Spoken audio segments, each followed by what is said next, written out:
Hello everyone, in today's video, I'm going to show you how to deposit Euro for GBP in Redotpay. First, log into your Redotpay account and go to the wallet section, then select deposit.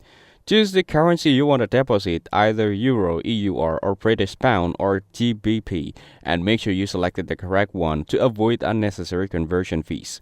Next, pick your preferred deposit method. For Euros, you can use bank transfer or SEPA, while card payments with Visa or MasterCard are usually available for both currencies.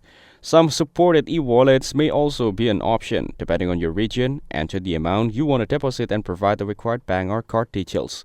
Double-check all the information to ensure accuracy. After that, review all the details and click Confirm or Submit. Complete any two-factor authentication or verification steps if prompted. SEPA transfers usually take 1 to 3 business days, while card payments are instant or take just a few minutes. Once the transaction is processed, check your Redotpay wallet to confirm that the funds have arrived. That's it. Thanks for watching. Don't forget to like and subscribe for more videos.